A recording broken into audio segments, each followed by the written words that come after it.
Hi and welcome back to my channel.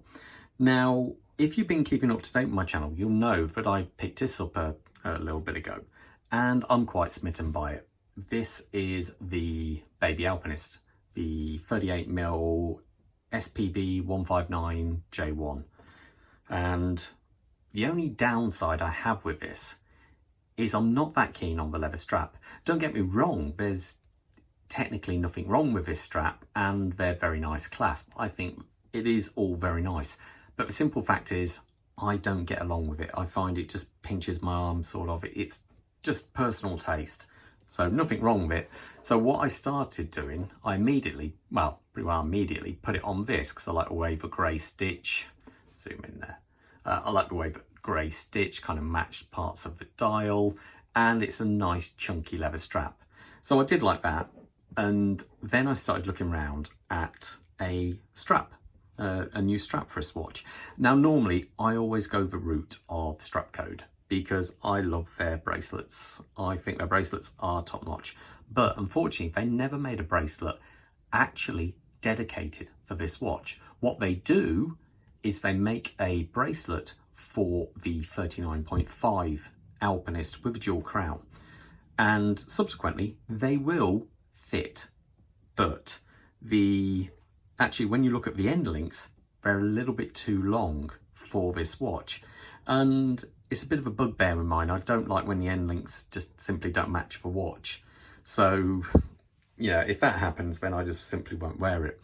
So then the next option was the genuine Seiko bracelet for the other model. I think the other model's the green dial. I think that's reference SRPB 155 or 57. I'm not 100% sure. So I thought that's the next thing.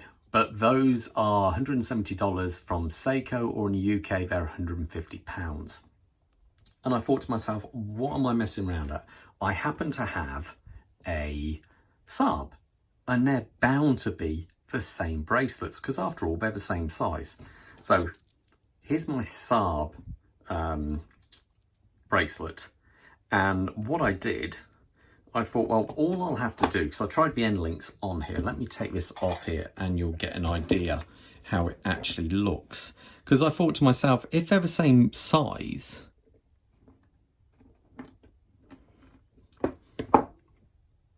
there we go. So that's off there now. It's always much quicker when you're not on camera. So here's the end links to the Saab. And they simply do not fit right on this model. You'd think they would, but they are so close, but it just doesn't seem to work on this model at all. So I was a bit disappointed with that because I thought I can get away with that and it'd work, but they don't. So I thought, okay, I'll order a set of end links from Seiko for the green model. I just told them, I think, that I'd lost the end links. Can you please send me out another set? I did have to buy them, but I did get them. So these are the correct fit. And then I thought, perfect, put them straight on the bracelet. Oh dear. So this is a Saab bracelet. These are the end links. Oh dear. Was I gutted or what? So basically, what a waste of blooming time. So then I started going through other bracelets to other Seiko models I've got.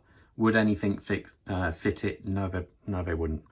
So then I thought a little bit left field and measured this gap, and it's 10mm. And basically, I have a Sinn bracelet. To be fair, I have many Sinn bracelets for my different watches. And guess what? As you can see, that is a Seiko end link dedicated for this watch, and that is a Sinn bracelet. Let me put this on the watch and then you'll see how it looks. And here you go. So here we have a Sinn Seiko hybrid. So this is known as the H-Link bracelet from Sinn, and comes with hex keys down there and fits lovely. It's actually from the 556, but I think their others would probably fit as well. And the end links are the genuine Seiko ones. So as you can see, they fit really well. Well, apart from their typical Seiko quality, which means you get end-link shake, but they fit the case beautifully. So they work out really well. And I think this Sinn bracelet just looks great on it. I think it adds a certain, if you know your Seikos, you can't help but look at this and go, something a bit weird there. So it really does kind of stick out a little bit, and I think it just looks fantastic. The only downside is if you want to buy one of it, if this only really works if you happen to have a 556A or a Sinn 104 or something like that. Because the simple fact is, Sinn bracelets cost much more than Seiko bracelets. I only did this because I happen to have this one. If I put it on, you get an idea how it looks. I'm wearing a Rolex OP39 at the moment. So almost the same size as this. And there you go. I am so happy with that. So all it's cost me to put a bracelet on here is, I think it was about £30 for the end links roughly. And I think it just looks so cool on that bracelet. It gives this watch a bit more weight, and I feel it kind of needs it really. It just feels better for it. So I'm super duper happy with that. It's not going to help anyone who hasn't got a Sinn bracelet, but just so you know, it's always good to get the information out there. If you happen to have a Sinn and you've got one of these, if you get the end links, you can get this to work. And I think it just looks really good for it. I think it looks a lot better than the even the standard bracelet, which you actually can get with this, which basically just looks exactly like that. It's very, very similar to that. So there you go. Short little video on how you can convert a Sinn H-Link bracelet to the actual the end links of the Seiko. So there you go. Something a little bit weird and wacky for you. All right then, all the best. Bye.